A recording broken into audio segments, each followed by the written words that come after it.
তো বন্ধুরা, আবার একটা রেকর্ডিংয়ের ভিডিও নিয়ে এলাম। তো দশহরার মধ্যে খুব কষ্টেই গেছে, প্রচুর কাজের চাপ ছিল। তো সবাইকে দুটো একটা করে ক্যাসেট দিয়ে ঠেকিয়ে রেখেছিলাম। যাই হোক, কেউ কিছু মনে করো না, সবার ক্যাসেট মোটামুটি রেডি হয়ে গেছে।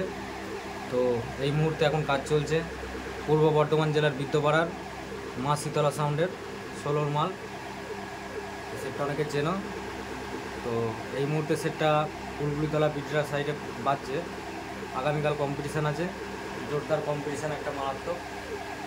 এখানে হচ্ছে মিউজিকের ক্যাসেট হচ্ছে, এটা বেস হয়েছে, স্ট্রোক বেস হয়েছে। 11 নম্বরটা এটা AK-47 হচ্ছে, এটা নিনজা গুলি।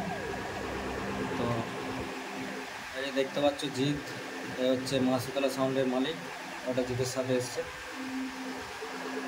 মুখটা লুকাচ্ছে, যাই হোক এখানে দেখালাম না। তো কালকে মারাত্মক কম্পিটিশান আছে, পরপর ফিল্ড আছে মা শীতলা সাউন্ডের, এরপর সিদারপুরে আছে। তো যারা যারা ভাড়া করতে চাও আমার সাথে যোগাযোগ করে নিতে পারো। তো চলো, আজকের মতো এই পর্যন্তই, আর দেখা হবে নেক্সট ভিডিও নিয়ে।